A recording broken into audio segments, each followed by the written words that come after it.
Welcome to Evaluating Expertise, a workshop in our Citizen Literacy series here at the Cal Poly Pomona University Library. In our workshop today, we're going to discuss how to determine if someone is an expert. In the end, all this boils down to the question of authority, and whether the person in question can or cannot claim to speak with authority on the topic they're speaking on. There are numerous ways in which a person can be considered an authority figure, and those forms of authority are not necessarily transferable to other areas or topics.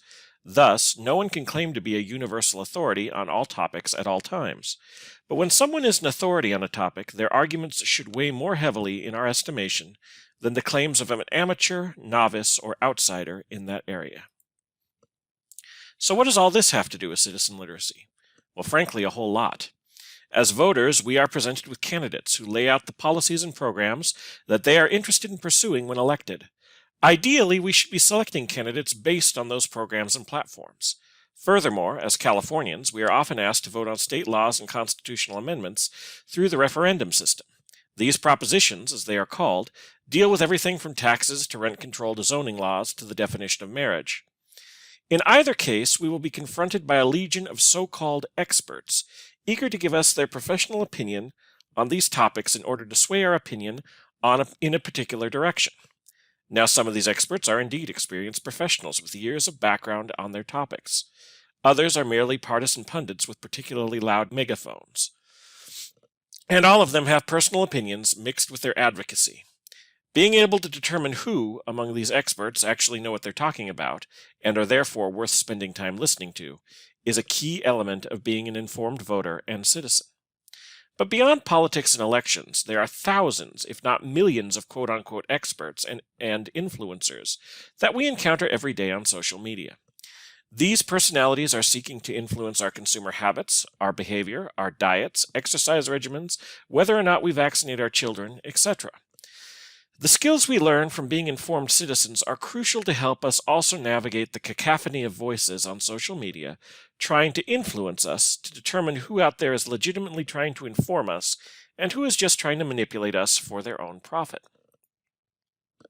Now, in the age of the internet and online anonymity, this can very quickly become a tricky question because you can never be entirely sure who you're talking to.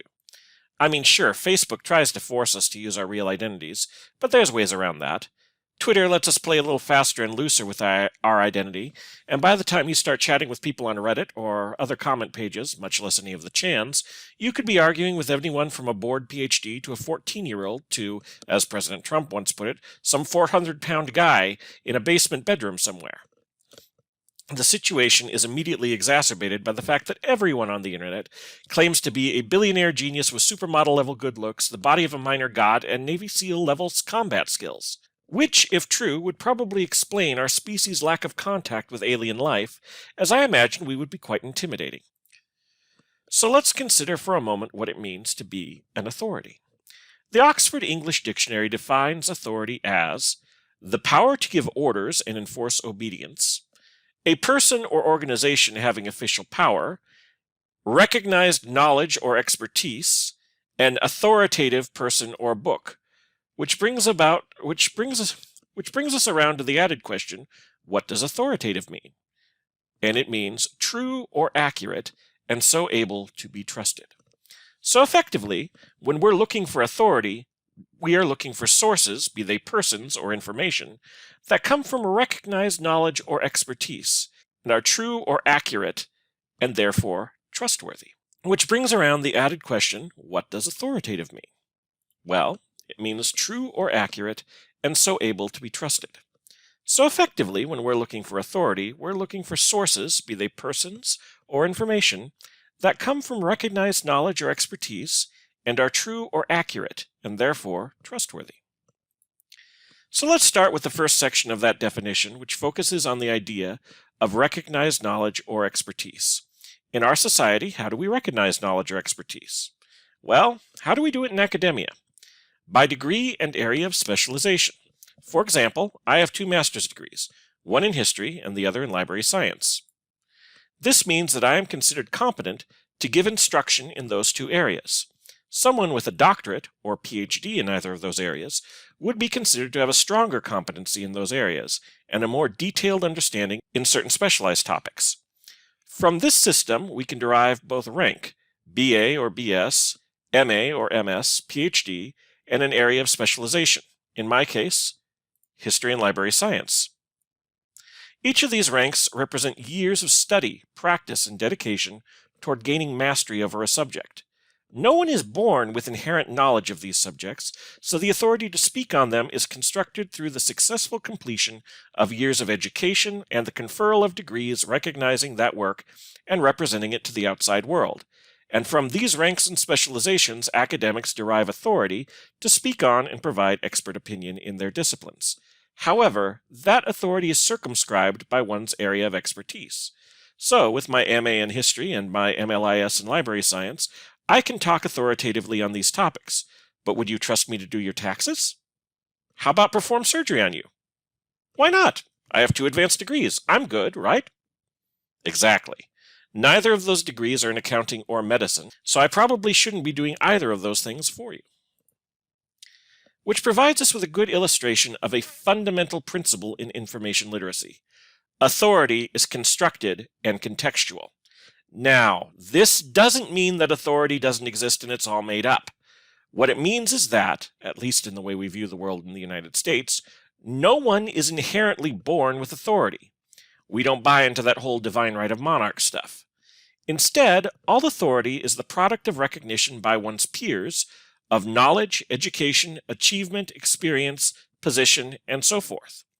That without this framework of generally accepted and recognized signifiers, you don't have authority. Furthermore, when we say authority is contextual, we mean that authority depends on circumstances, that no authority is universal, and that each form of authority is limited to its own spheres of influence. For example, let's consider Dr. Ben Carson, who served under former President Trump as Secretary of Housing and Urban Development. Now, right away, we see a signifier of authority, because the man's name comes with a title, Dr. Carson.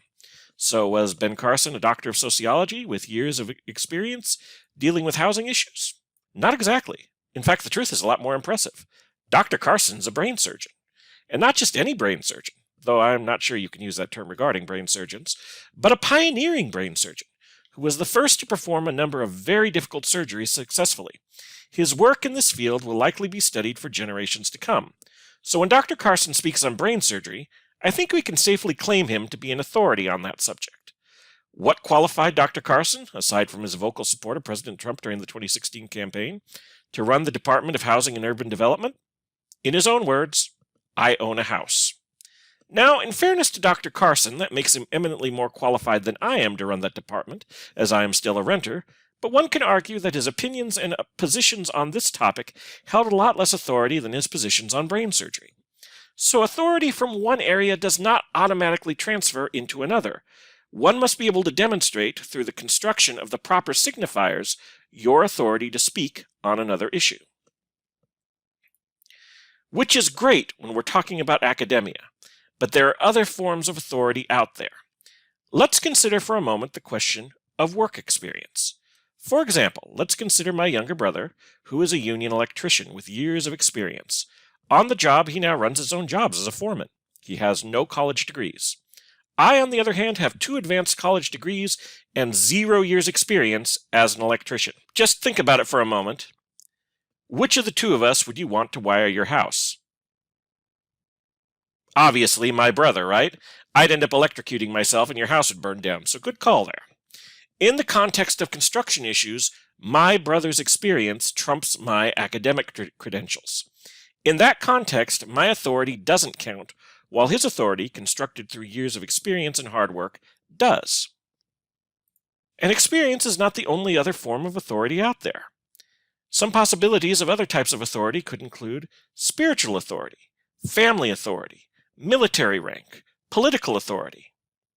All of these can be considered authoritative depending on the sphere in which the individual in question is operating in. So having considered all this, we get to the really gnarly question. How do we decide if a source is authoritative? Well, a lot of it depends on the question you're trying to ask.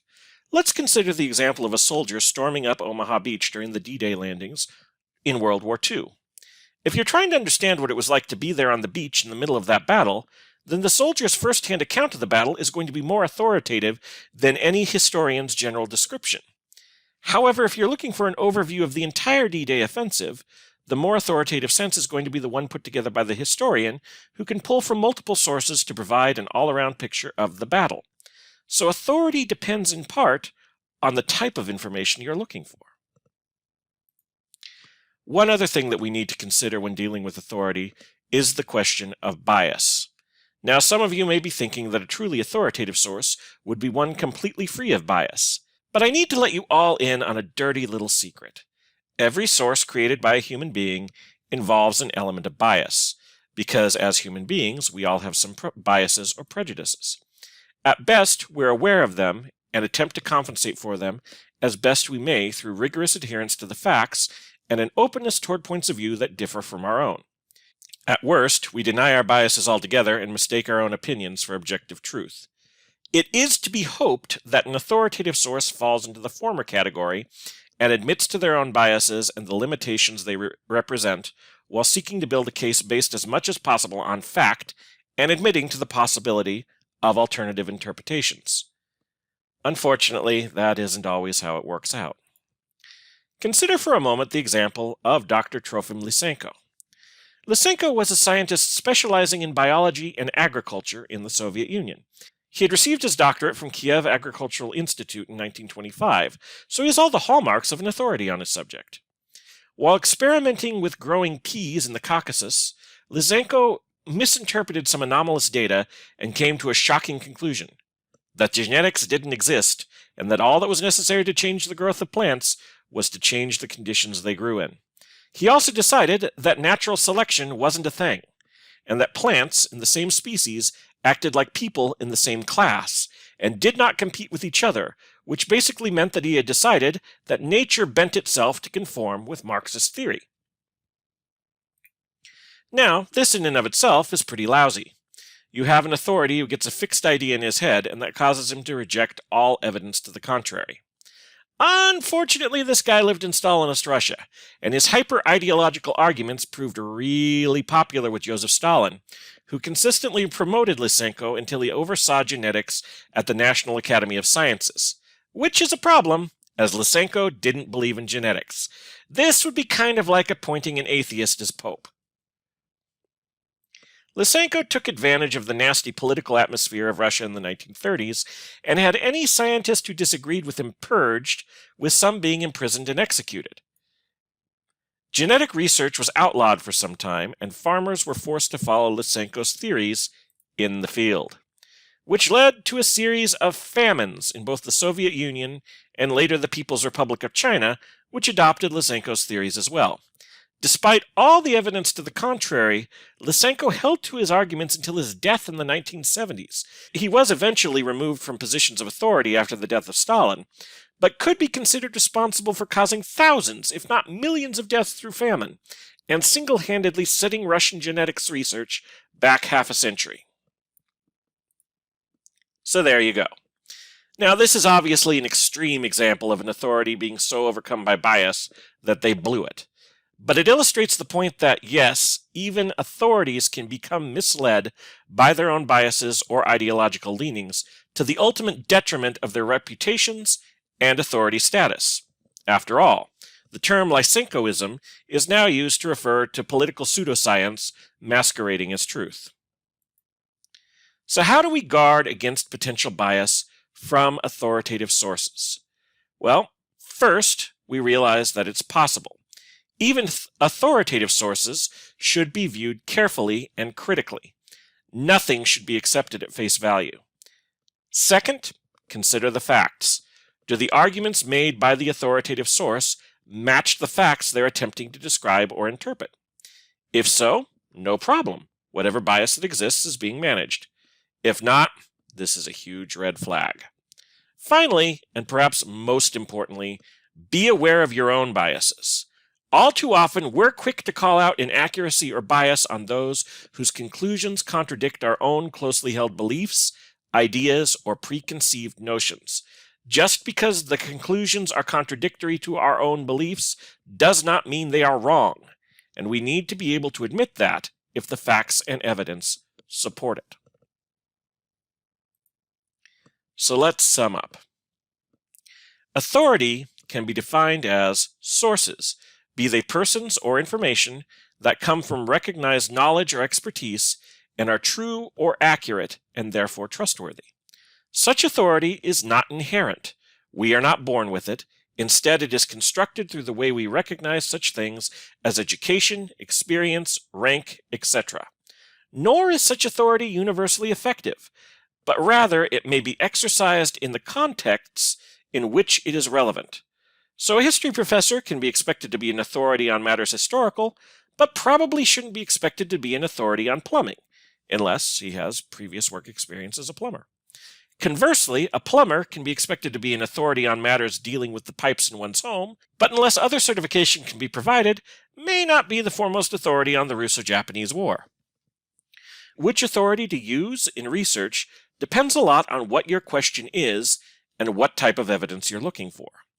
And finally, as we learned from our old friend Lysenko there, authorities, being human, or the products of human labor, are subject to bias, and those biases can, under certain circumstances, negate their authority. Therefore, not even authoritative sources should be viewed uncritically.